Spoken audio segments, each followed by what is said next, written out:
Bendecido miércoles 9 de septiembre del 2020. Estamos en el sermón número 3 de la serie Septiembre, mes de celebrar la libertad. Pero nosotros estamos celebrando el mes de la Biblia. Obvio, usted sabe, mi amado hermano, que no solo vamos a hablar de la Biblia en septiembre, sino que hay que meditar en las Escrituras de día y de noche. Continuamos celebrando el regalo de Dios, la Biblia, la revelación especial de nuestro buen Dios. Y así que, ¿cuántos se recuerdan el saludo cuando hacíamos una carta y decíamos algo más o menos así? Espero que al recibirla presente te encuentres bien de salud, tú, tu familia, etcétera, etcétera. ¿Sí se recordaron? Bueno, pues este es también un saludo que envía Juan, el apóstol, en la tercera carta de Juan, ya un Juan anciano, y le escribe a alguien de nombre Gallo, y dice que es el amado, le dice Juan. Y dice así: saludo a Gallo.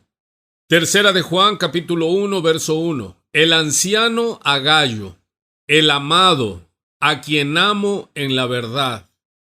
Y le dice en el verso 2, amado, yo deseo que tú seas prosperado en todas las cosas y que tengas salud, así como prospera tu alma. Y es aquí el deseo de Gallo, es un saludo de la carta, como le decía anteriormente, cuando escribíamos las cartas y diciendo, espero que al recibirla presente te encuentres bien de salud. Y esto aclarando porque muchas veces los falsos maestros dan esto como un decreto, que es el deseo de Dios, que seas prosperado y que tú declares que Dios te quiere próspero en todas las cosas y que no tienes que estar enfermo porque es el deseo de Dios, es el decreto de Dios que tengas salud y que prospera tu alma. Pero aquí realmente es un deseo de Juan el apóstol a su amado Gallo. Pero mire, no es ni un decreto ni un deseo para todos, es específicamente, pero mire las condiciones que reunía este hombre llamado Gallo. Era alguien amado por Juan. Y dice, pues mucho me regocijé cuando vinieron los hermanos y le contaron a Juan de cómo Gallo caminaba en la verdad. Y le dice, no tengo yo mayor gozo que este, dice Juan, el oír que mis hijos andan en la verdad. Amado, fielmente te conduces cuando prestas algún servicio a los hermanos, especialmente a los desconocidos, los cuales han dado ante la iglesia testimonio de tu amor, y harás bien en encaminarlos como es digno de su servicio a Dios para que continúen su viaje.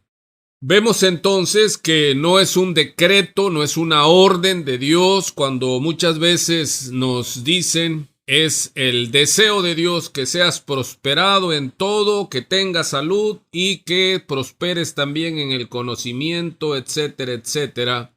Pero vemos aquí que es un deseo personal de Juan el apóstol.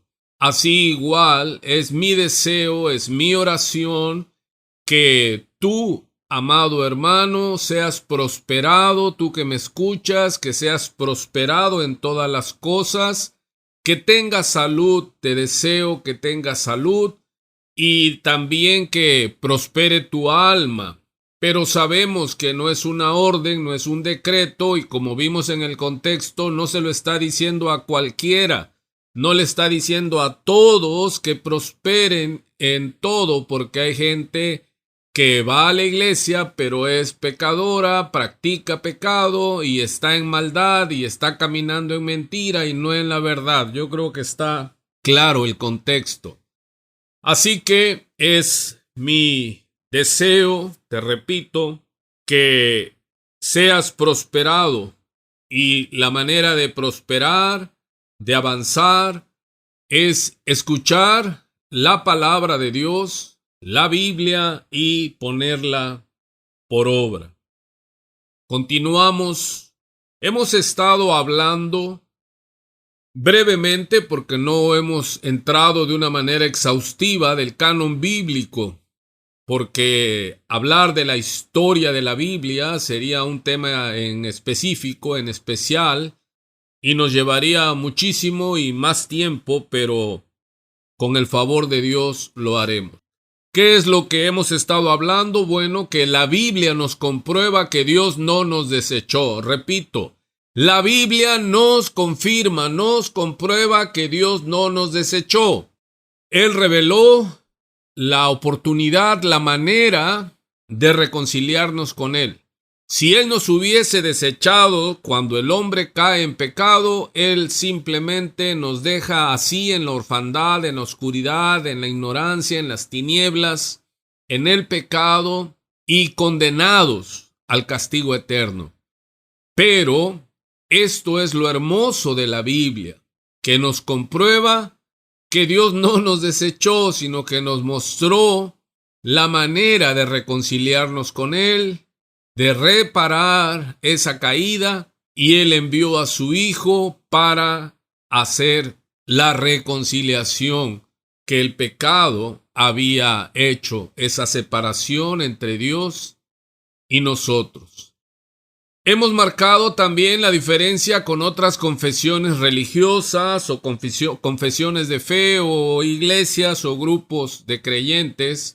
Y nosotros, Iglesia de Cristo, aquí en Minatitlán, en Jiquilpan y en Cozoleacaque, creemos que la Biblia se interpreta con la misma Biblia, que la Biblia es suficiente. Nosotros creemos en la suficiencia de la Escritura.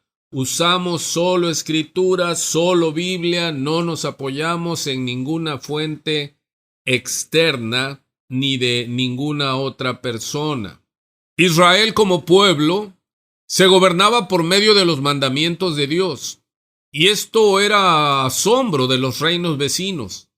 E Israel fue llegado a conocerse como el pueblo del libro, y es nuestro deseo como Iglesia de Cristo también ser conocidos como la Iglesia del libro, esto es la Biblia. Así que, mis amados, la Biblia es suficiente.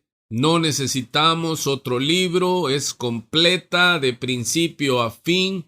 Y como hemos dicho también, la Biblia es cristocéntrica, que significa que la Biblia habla de Cristo. Si usted estudia la Biblia con detenimiento, discernimiento espiritual, usted no va a convertirse en testigo de Jehová, en mormón, en mariano. Usted va a convertirse en cristiano. Dice el Señor en Juan capítulo 5, verso 37, Él está diciendo: también el Padre que me envió ha dado testimonio de mí.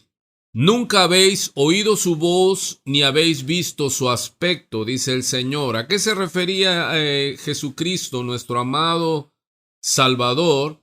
Él estaba dando testimonio que la Biblia, que la Escritura que hasta ese momento tenían escrito el pueblo de Israel por los escribas y fariseos, Él les dijo que esa revelación daba testimonio de que Él iba a venir, el Mesías, Jesús, Yeshua, Hamasía, el enviado, el ungido, el escogido. Pero Él les empieza a hacer una recomendación, o una reprensión es mejor. Y les dice, recuerda que estoy en el Evangelio de Juan, capítulo 5, ahora en el verso 38, y les dice: ni tenéis su palabra morando en vosotros. Recuerde que en Efesios nos dice que la palabra de Cristo mora en abundancia en vosotros. Y aquí Cristo le está diciendo a los religiosos, porque cuando Cristo llegó, ya había una iglesia, ya había la iglesia de los escribas y fariseos, los que eran los que llevaban la dirección de la revelación de Dios, pero ellos ya le habían añadido a los mandamientos de Dios, a la palabra de Dios. Y Cristo le dice: ni tenéis su palabra morando en vosotros, porque a quien Dios envió ustedes no creen. Y les dice: escudriñad las Escrituras, porque a vosotros os parece que en ellas tenéis la vida eterna, y ellas son las que dan testimonio de mí. Voy de nuevo, porque esto es muy importante. Él les dice, escudriñen las escrituras. Ustedes están convencidos, escribas, fariseos, judíos, religiosos, que en ellas habla y está la vida eterna. O sea, ustedes están convencidos de esto. Y les dice el Señor, y ellas, se refiere a las escrituras, son las que dan testimonio de mí, pero ellos tenían todavía puesta la venda para que no les resplandeciera la luz del Evangelio. Sigue diciendo el Señor, y no queréis venir a mí para que tengáis vida. Gloria de los hombres no recibo, mas yo os conozco, que no tenéis amor de Dios en vosotros. Yo he venido en nombre de mi Padre y no me recibís. Y ese fue su pecado. A lo suyo vino, dice Juan, y los suyos no le recibieron. Juan 1:12. Mas a todos los que le recibieron, Dios les dio potestad de ser hechos hijos de Dios. Y les dice, si otro viniere en su propio nombre, a ese recibiréis. ¿Cómo podéis vosotros creer? Pues recibís gloria los unos de los otros y no buscáis la gloria que viene del Dios único. No penséis que yo voy a acusaros delante del Padre. Hay quien os acusa, Moisés, en quien tenéis vuestra esperanza.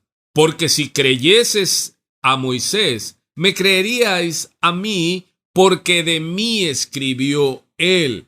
Pero si no creéis a sus escritos, ¿cómo creeréis a mis palabras? ¿Por qué leí esto? Porque este es el fundamento cuando le comenté que la Biblia habla de Cristo, de la promesa del Salvador, del Redentor. La Biblia es cristocéntrica. Y esto que estamos leyendo, que le he dado lectura en este evangelio, Cristo mismo está diciendo que el Padre que le envió ha dado testimonio, o sea, en la revelación en el Antiguo Testamento. Aquellos que no creen que Cristo Jesús, el Nazareno, es el enviado del Padre, el Hijo de Dios, Dios en la carne. Y les dice, ustedes tienen las Escrituras, pero ellas, las Escrituras, no están morando, no están viviendo en ustedes, porque aquel a quien el Padre envió, ustedes no creen. Jesús les estaba hablando, les estaba diciendo, escudriñen las Escrituras, les dice, porque a ustedes os parece que en ellas tenéis la vida eterna. Dice, y ellas son las que dan testimonio de mí. Continuamos. Hablamos también de que hemos manejado y conocemos tres conceptos que son fundamentales para nosotros, que el canon ya está cerrado, esto es, ya no hay más nueva revelación, que Dios ya habló y que Él mismo inspiró a santos hombres para escribir esta revelación y que ahora está en la tierra el Espíritu Santo para iluminar, darnos a entender el significado correcto de dicha revelación. Así que los tres conceptos que le he hablado en los sermones próximos pasados ha sido que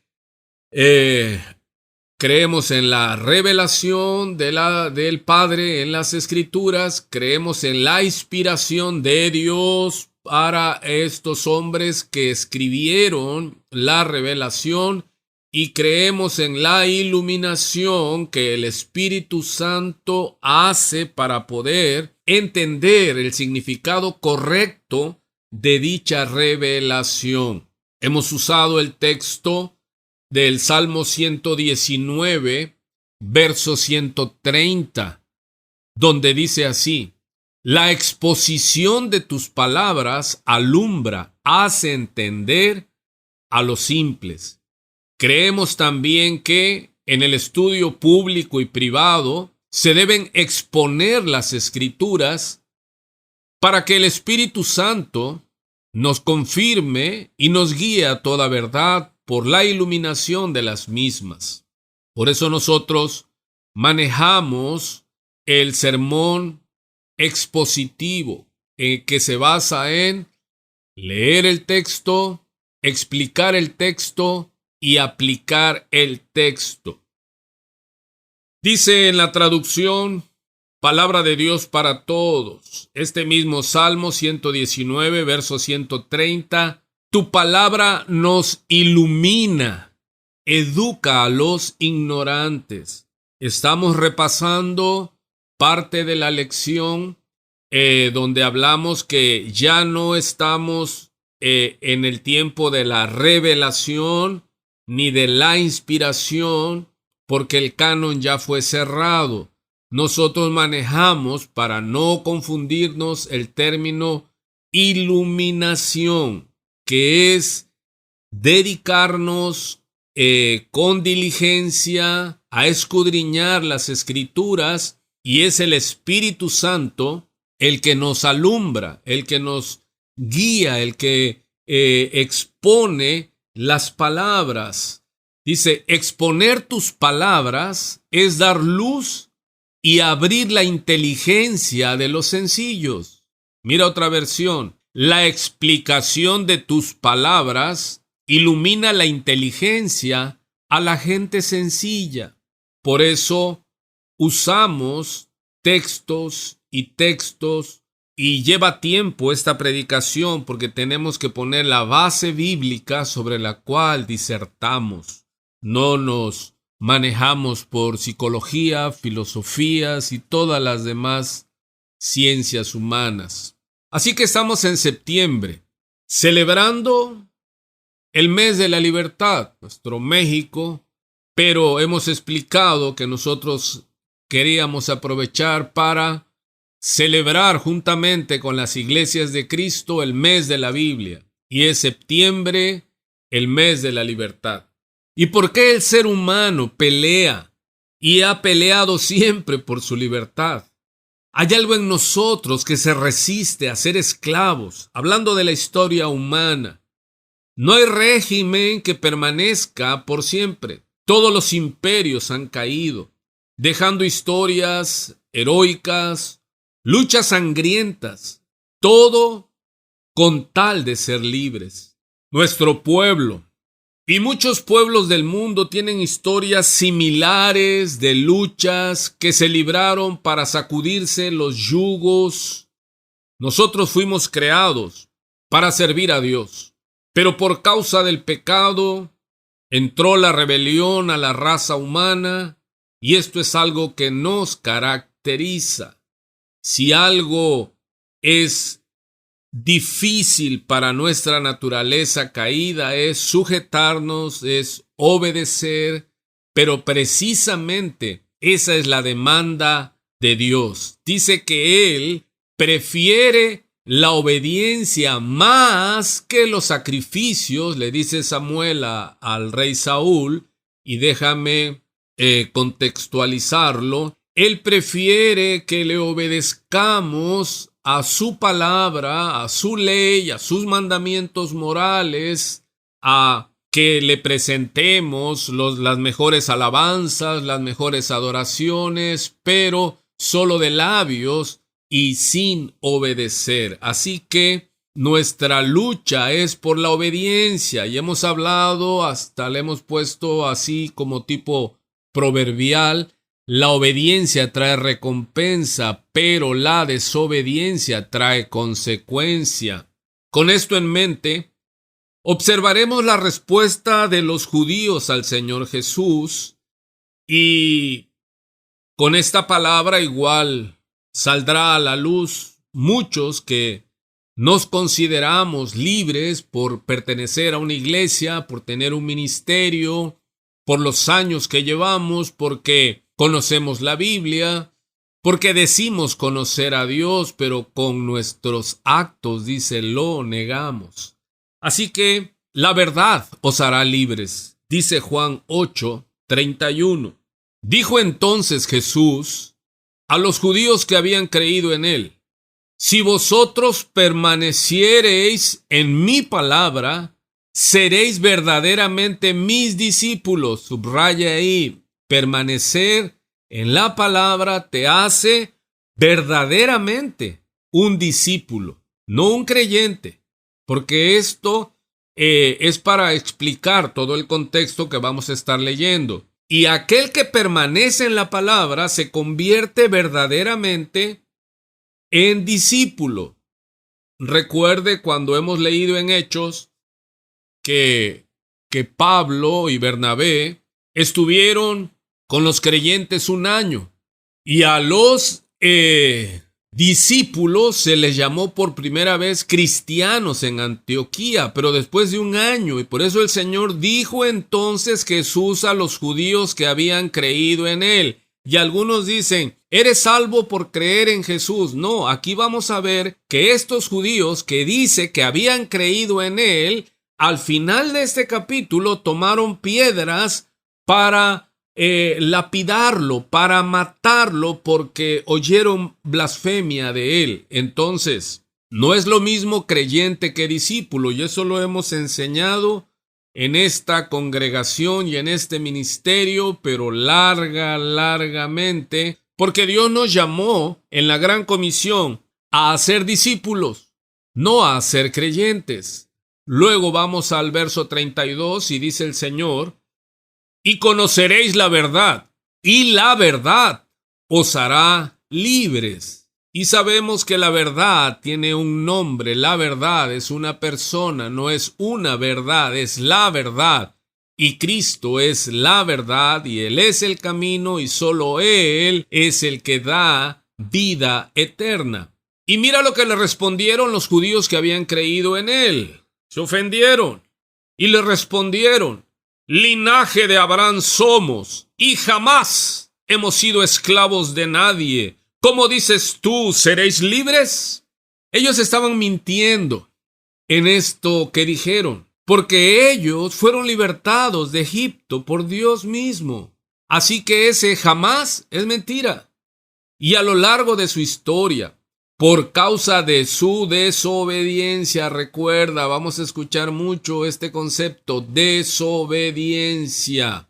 Una y otra vez eran tomados prisioneros, cautivos, llevados a otras naciones como esclavos, como siervos.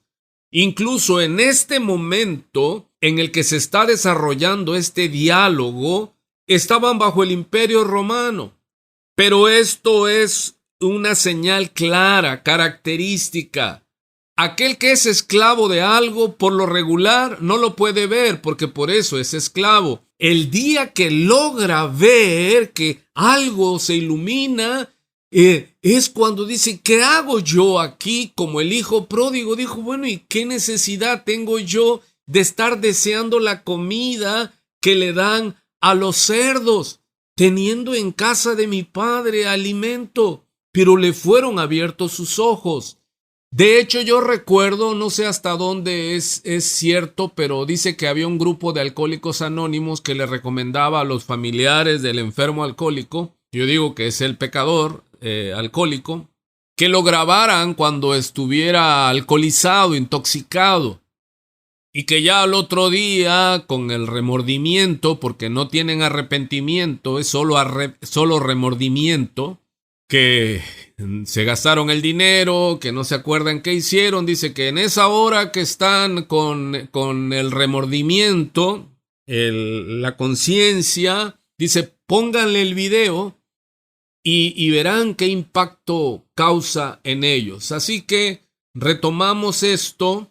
Ellos se ofendieron. Recuerde, estamos Jesús hablando con los judíos que habían creído en él, y él les estaba predicando que para que ellos fueran verdaderamente libres, ¿sí?, tenían que permanecer en su palabra para hacerse sus discípulos, y entonces conocerían la verdad. Y esta verdad os daría libertad. Ellos se ofendieron, ellos no querían reconocer, pero el Señor no se refería a esa condición de esa esclavitud física, de cadenas, de cárcel. Como nosotros hoy no estamos usando este mes de las fiestas patrias para celebrar la independencia, no. Queremos celebrar, como dice la Escritura, la libertad gloriosa del pecado en Cristo Jesús. Así que, ¿a qué libertad se refería el Señor? ¿Y a qué libertad nos referimos nosotros? Ellos creían que por el hecho de ser judíos del linaje de Abraham, automáticamente ya ellos eran libres y salvos de la consecuencia del pecado. Jesús les respondió: de cierto os digo, mire, contundente, que todo aquel que hace pecado, esclavo es del pecado. Esto confirma que Jesús no estaba hablando de una esclavitud física en ese momento a ellos, a su audiencia. Él les estaba hablando, y yo estoy tomando igual las palabras de nuestro Señor, porque es nuestro bendito Señor que está hablando. Y Él dice: en verdad, 2 veces dice el Señor, de cierto os digo. Esto es así de serio, dice el Señor, que todo aquel que hace pecado, esclavo es del pecado. Es contundente. Y vemos a esclavos celebrando la libertad. Y esto es una paradoja. Yo y usted lo hemos visto muchas veces, gente que celebra la Navidad, el natalicio de Cristo, y se intoxican con alcohol, con drogas, y hacen un sinfín de desorden, y celebran el nacimiento de Cristo, cuando Cristo dijo que con él no van a ir los borrachos, los ladrones, los adúlteros. Así que igual ahora vamos a ver en pocos días gente celebrando la libertad, 15, 16 de septiembre, pero son esclavos, y no estoy hablando de esclavos con cadenas, sino esclavos del pecado. Yo recuerdo, y he dicho ya ahora muy seguido en mis predicaciones, no sé por qué ahora repito mucho ese concepto, pero recuerdo cuando estaban de moda, porque hay muchas modas en las iglesias, no solo en las sectas, sino también en las iglesias cristianas. Estaban de moda los encuentros. Parte de la estrategia consistía en ir a recibir a los encuentristas, y no sé si era así o en todas las iglesias, pero el caso es que la canción que repetían desde que salían y luego regresaban y cantaban y danzaban que eran libres. Yo recuerdo que más o menos decía ese canto así: libre, yo soy libre para cantar, para danzar, y que las cadenas del pecado habían sido rotas, y así por el estilo. Y no quiero dar un porcentaje, pero coincidentemente he visto a no pocos que siguen siendo libres para cantar, para danzar, para embriagarse, para fornicar, para adulterar, para practicar sus desviaciones sexuales y un gran etcétera. Entonces, mi amado, no te hace libre que tú lo digas. Es tus actos, es tu vida. Tú con tu boca, tú puedes confesar, tú puedes profesar que eres cristiano, que eres pastor, que eres predicador, que eres líder, que eres evangelista. Pero si tu vida no avala, si tú sabes que eres esclavo de la adicción, que eres esclavo de alguna malignidad, tú no puedes cantar que eres libre, pero no eres libre. Y en el capítulo 35, recuerda que estamos en Juan capítulo 8, versículo 35. Jesús les dice, a él no lo convencen, él les sigue llamando esclavos a ellos, y ya para esto, ya la temperatura iba en aumento. Porque cuando a alguien le dicen la verdad que no quiere reconocer, las cosas se juntan. Un soberbio empieza a la caldera a subir peligrosamente de temperatura. Y el Señor les sigue diciendo, mira, desde que comienza el pie, él empieza a hablar de libertad y que son esclavos, Pero ellos decían, ¿cómo vamos a ser esclavos si nosotros somos judíos, somos de la descendencia del pueblo escogido, del linaje de Abraham, guardadores de la ley, etcétera, etcétera, etcétera? Pero el Señor les sigue diciendo, y el esclavo no queda en la casa para siempre, el hijo sí queda para siempre. ¿Qué significa esto? Esto que el Señor está usando, un hebraísmo, que es el esclavo no queda en la casa para siempre. Conforme Levítico, Deuteronomio, Números, está hablando que el esclavo físicamente en una casa podía estar contratado, tener un acuerdo de estar allí 5 o 6 años, ya podía irse libre. Pero aquí el Señor, recuerde que Él les había dicho a sus discípulos que Él iba a la casa del Padre a preparar morada para ellos. Y así que el esclavo, el Señor está hablando, el que practica pecado, no va a estar en la casa del Padre para siempre. Aquel que es hijo de Dios, por la fe en Jesucristo, aleluya, este sí queda para siempre. El Señor está hablando de vida eterna para los que por la fe en la obra redentora de Cristo el Mesías son hechos hijos de Dios, nacidos de nuevo. Pero también está marcando la separación.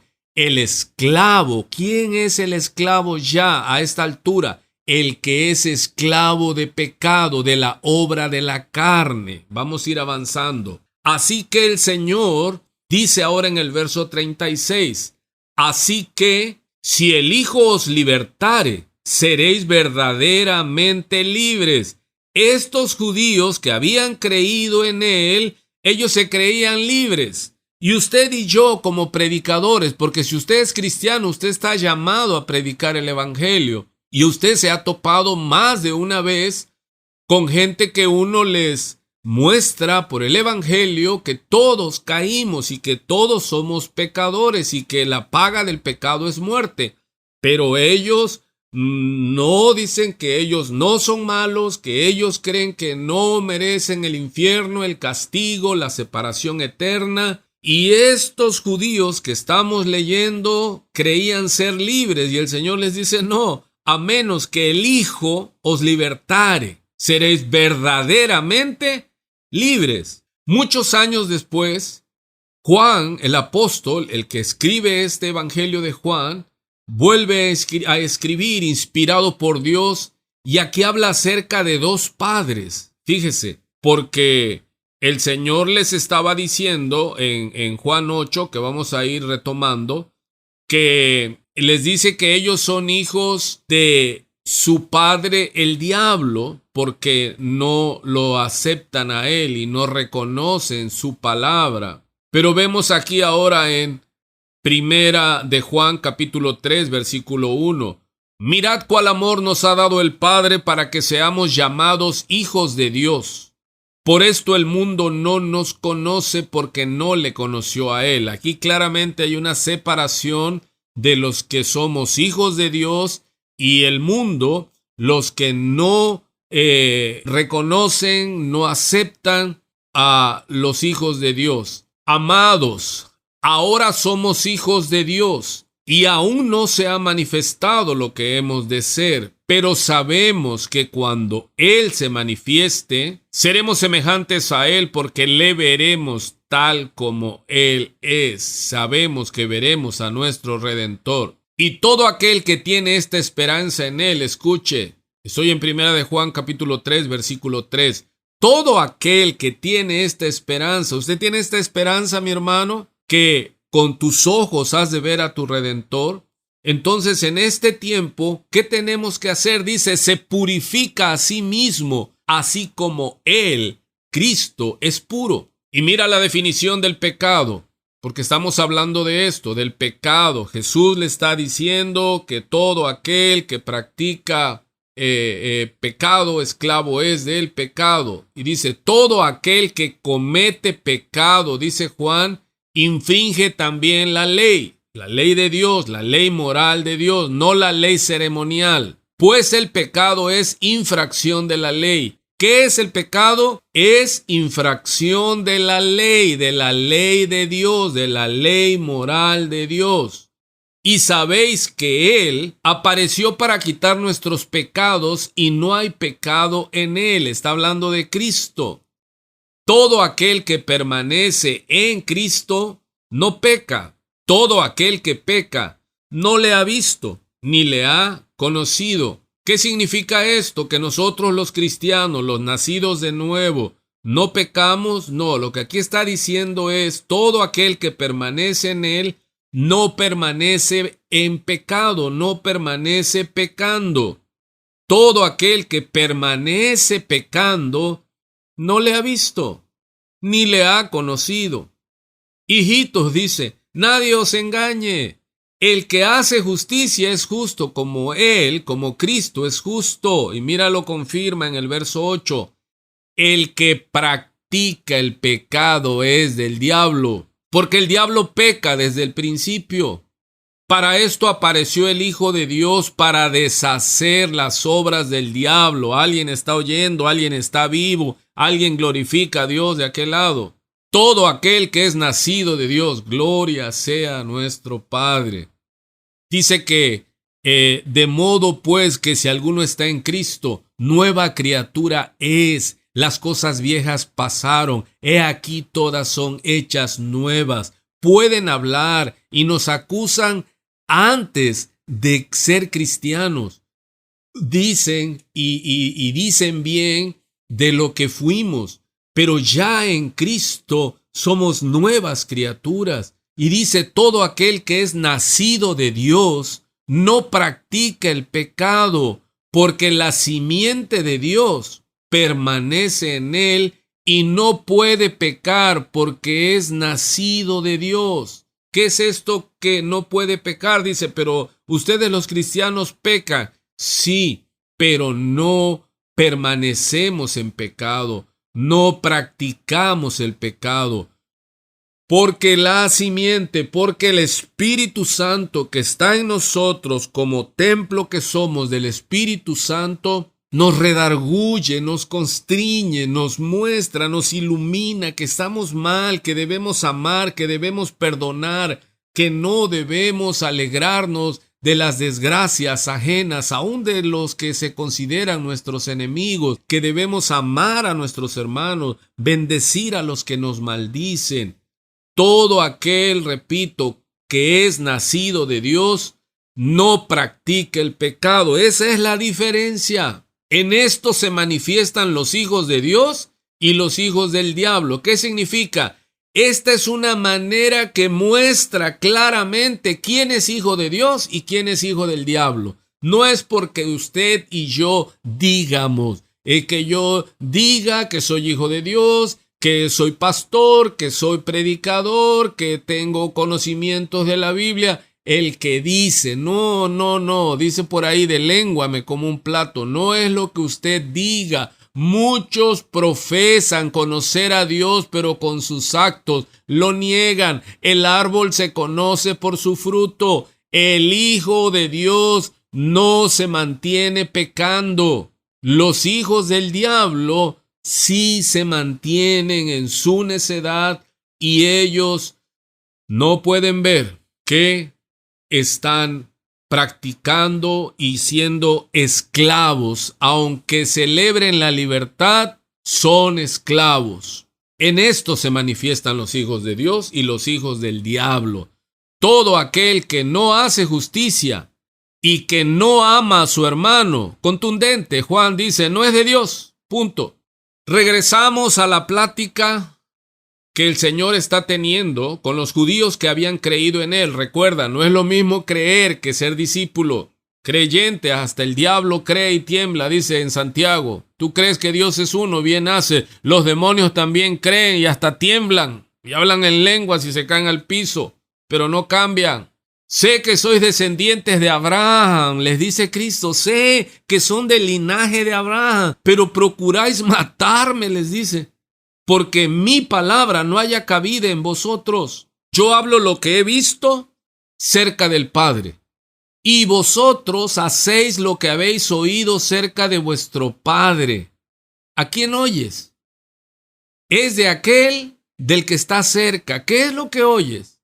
Lo que haces muestra cerca de quién vives. Ese es tu verdadero Padre. Ellos entonces se ofendieron. Respondieron y le dijeron: nuestro padre es Abraham. Jesús les dijo: si fueseis hijos de Abraham, las obras de Abraham haríais. Tus obras, repito, muestran, hijo, de quién eres. Aunque la salvación, me van a decir, no es por obras. No, la salvación no es por obra. La salvación es por gracia, pero las obras muestran tu salvación. Aleluya. Luego les dice: pero ahora procuráis matarme a mí, hombre que os he hablado la verdad, la cual he oído de Dios. ¿No hizo esto Abraham? Vosotros hacéis las obras de vuestro padre. Y le sigue diciendo el Señor Jesús. Entonces le dijeron: nosotros no somos nacidos de fornicación. Un padre tenemos, que es Dios. Como ellos vieron que apelar a Abraham no era suficiente, apelaron a Dios como padre. Y Jesús le derriba eso. Les dice: si vuestro Padre fuese Dios, ciertamente me amaríais, porque yo de Dios he salido. Se lo vuelve a repetir. Es tan claro, pero cuando el diablo tiene puesto el velo, no les puede resplandecer esta buena nueva. Ellos tenían frente a ellos a Dios el Padre en carne. Dice: porque yo de Dios he salido y he venido, pues no he venido de mí mismo, sino que Él me envió. Por eso dice Primera de Juan capítulo 4 versículo 19: nosotros le amamos a Él, porque Él nos amó primero. ¿Qué está diciendo Juan? Recuerde que Juan es el que escribe este encuentro de Jesús con los judíos.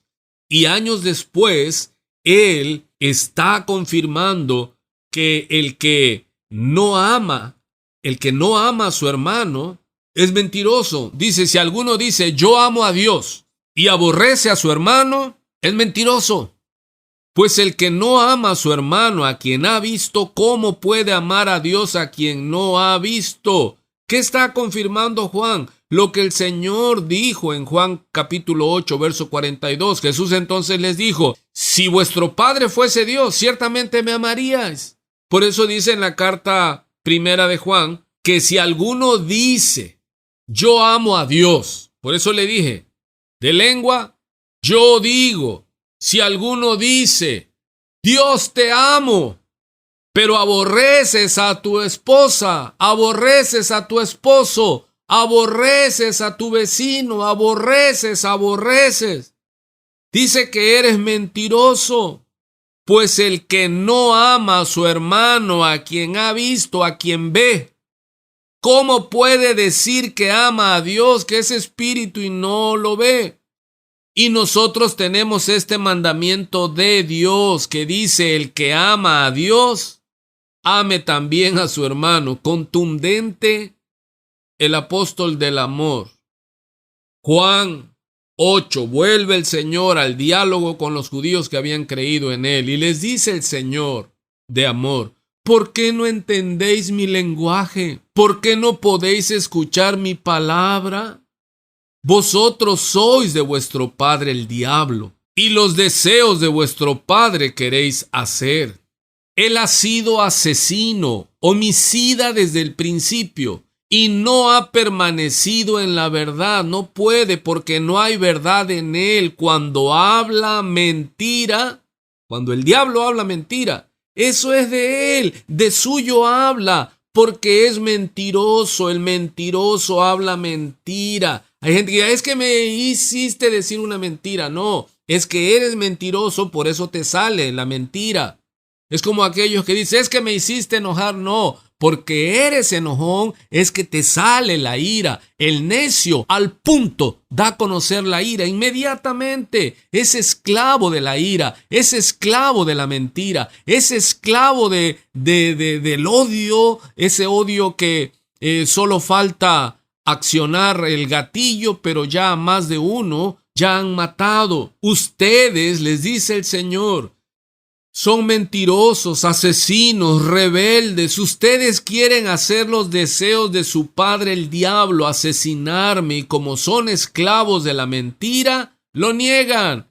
¿O no era verdad que ellos mataron al Señor Jesús? Ellos fueron los que instigaron, ellos fueron los autores intelectuales de ese crimen. Y sigue diciendo el Señor: y a mí, porque digo la verdad, no me creéis. ¿Cómo es tan fácil que le crean al diablo? Le crean a los falsos profetas del diablo y no crean la palabra. Y Jesús los desafía y les dice: ¿quién de ustedes me convence de que yo estoy en pecado? ¿Sí? Pues si digo la verdad, ¿por qué vosotros no me creéis? ¿Por qué el Señor aquí en este diálogo no nos muestra la pausa que hubo? Pero el Señor estaba esperando que alguno de ellos lo convenciera, le refutara, le venciera en una apologética y le dijera: es que tú no eres el Mesías, tú eres un pecador. Entonces, después de ese tiempo de espera, Jesús entonces dice: entonces, si digo la verdad, ¿por qué vosotros no me creéis? El que es de Dios, las palabras de Dios oye. Por esto no las oís vosotros, porque no sois de Dios. Así que repetimos el pecado, porque estamos hablando de septiembre, mes de celebrar la libertad, el mes de la Biblia. Y estamos hablando que en la Escritura habla de que Jesús es el libertador. Tú no puedes tener libertad si no tienes a Cristo, si tu confianza no está en Cristo, si no has recibido el Evangelio, si no has entendido que nacimos en pecado y que Él vino y se hizo pecado y pagó por nosotros, porque la paga del pecado es muerte y Él la pagó. Así que dice el apóstol Juan: todo aquel que comete pecado infringe también la ley, pues el pecado es infracción de la ley. Te lo repito, todo el que peca desobedece la ley de Dios, porque el pecado consiste en desobedecer a Dios. Por eso la desobediencia está ligada a nuestro corazón, la rebelión. Obedecemos, pero a nuestros propios placeres. Y ahora algo que en mi propia observación he podido vislumbrar, hermano, que el enemigo de nuestras almas ha quitado de la teología cristiana, de las predicaciones, el tema de la seriedad del pecado. Ponme atención, ya voy terminando esta hermosa mañana. El tema de la seriedad del pecado, de la rebelión a los mandamientos de Dios. ¿Qué tan serio es para Dios el pecado? Tienes que observar que por el pecado cayó toda la humanidad, tú y yo. ¿Quieres ver qué tan serio es el pecado? Mira hacia el Calvario, mira hacia la cruz, mira que el Hijo de Dios fue crucificado para librarnos, para pagar el pecado. Dios no mira el pecado como cosa vana, como muchos hoy día ven el pecado como que, es un defecto de carácter. No. ¿Y qué tan serio es para Dios el pecado? Lee del infierno, hermano. ¿Sabes que en algunas nuevas traducciones se quitó el término pecado y ahora se le llama defecto de carácter? Y la palabra infierno se cambió por separación eterna. Incluso yo he caído en esa trampa cuando no quiero parecer muy agresivo, uso este concepto y quedarán en la separación eterna. No, pero luego, cuando medito, pienso, digo, hay millones de gentes rebeldes, enemigos de Dios y sus mandamientos. No les atormenta, no les espanta que tú le digas: vas a quedar eternamente separado de Dios. No, hasta se alegran porque ellos toda su vida de pecado la llevan separados de Dios. Y si tú les dices que serán eternamente separados de Dios, pues van a hacer hasta fiesta, porque lo que menos quieren ellos es la disciplina de Dios, sus mandamientos en la Biblia. Pero eso no es lo que la Biblia nos enseña. de que es solo una separación y que ya no va a haber Dios. No, nos enseña que el pecado lleva en sí el castigo. Por eso dice la Escritura en Romanos, la paga del pecado es muerte, pero habla de muerte eterna. No es nada más dejar de existir y ya. Habla del infierno y que es un castigo eterno. Por hoy vamos a terminar. Como ven, es vasto, es bastante vasto este tema. Sabemos tristemente, hermano, por la experiencia en este caminar de iglesia, gente que piensa como estos judíos de Juan 8, que habían creído en él, pero recuerda lo que le dije, no es lo mismo creer, y si no permaneces en él, y si la palabra no está morando en ti, tú no eres discípulo, eres creyente, y un creyente hoy cree y mañana no cree. Hasta los demonios creen. Dan por hecho porque dicen que son miembros de una iglesia, que son líderes, pastores, evangelistas, cantantes, que son bautizados en agua y dicen que fueron bautizados por el Espíritu Santo y hasta hablan en lenguas, tienen visiones, Dios les habla, etcétera, etcétera, pero son esclavos de pecado, son hijos del diablo, de Satanás, la serpiente antigua, practican infinidad de pecados ignorando los mandamientos de Dios. Voy terminando. ¿No sabéis que los injustos no heredarán el reino de Dios? No te equivoques, no erréis, ni los fornicarios. ¿Quién es un fornicario? Jóvenes en noviazgo que están teniendo relaciones sexuales sin haberse casado, son fornicarios y no heredarán el reino de Dios, sino que el infierno les espera. No se engañe, ni los idólatras, ni los adúlteros, ni los afeminados, ni los que se echan con varones, ni los ladrones, ni los avaros, ni los borrachos, ni los maldicientes, ni los estafadores heredarán el reino de Dios. Examinémonos a nosotros mismos, hermanos, para ver si estamos en la fe. Tú y yo sabemos cuál es tu pecado que no puedes vencer. Muchos gritan en los cultos, Cristo mi libertador, pero siguen esclavos del pecado. No conoces a Dios. Arrepiéntete. La palabra dice que el que confiesa su pecado y se aparta, éste alcanzará misericordia. El que confiesa su pecado y se aparta, éste alcanzará misericordia. Muchos reconocen su pecado, pero no se aparta. Estos se llaman sinvergüenzas. Reconocen que están en adulterio, pero no dejan el adulterio. En aquellos días, dice, vino Juan el Bautista, predicando en el desierto, diciendo: arrepentíos porque el reino de los cielos se ha acercado. Y él viene hablando de Cristo. Preparad el camino, dice. Y salían de Jerusalén y toda Judea, salían a Juan. Y mira lo que Juan les dice. No les da una prédica a modo. Él, al ver Juan el Bautista, que muchos de los fariseos y de los saduceos venían a su bautismo, les decía: generación de víboras, le decía a ellos: ¿quién os enseñó a huir de la ira venidera?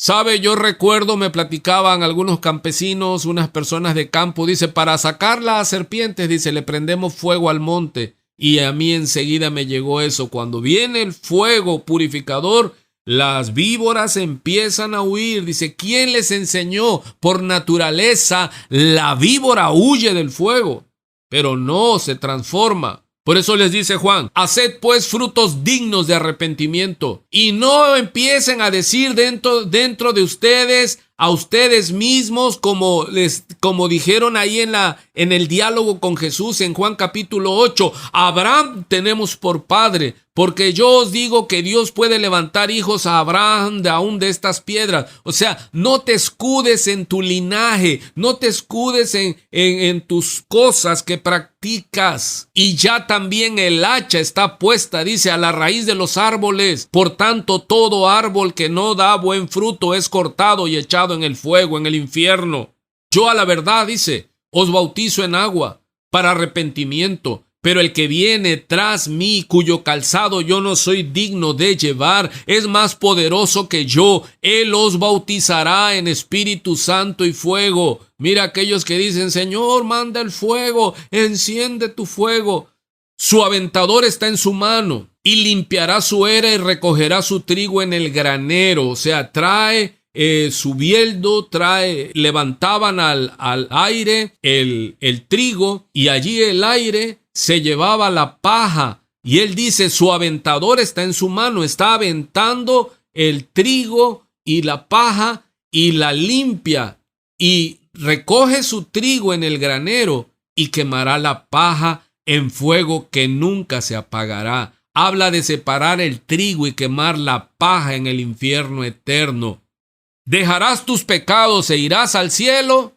¿O seguirás con tus pecados creyéndote libre e irás al infierno? Mucha gente me dice cuando les predico en el solo a solo, pero es que yo no he hecho nada para irme al infierno. Le digo, eso es lo que necesitas. No tienes que hacer nada, no tienes que arrepentirte. Continúa con tu vida de rebelión, de rechazo a la ley de Dios. Tú puedes este mes de septiembre, mi amado, mi amada, tú que me escuchas, no me importa cuántos años tienes en alguna congregación, si tú practicas pecado, tú no conoces a Dios, tú eres esclavo, tu padre es el diablo y hoy te desafío en el nombre de Cristo que salgas de ese lugar de esclavitud a celebrar la libertad de tus pecados en Cristo Jesús. Tú puedes hacerlo o serás reo de muerte. Hoy puedes clamar, pide a Dios que haga esa extraña operación en tu vida. Hoy, no mañana. No sea que esta misma noche vengan a pedir tu alma. Y por cuestión de tiempo, nos veremos, primero Dios, el próximo domingo. Amén.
Y yo solo sé que yo soy su hijo y él es mi padre y mi padre me ama.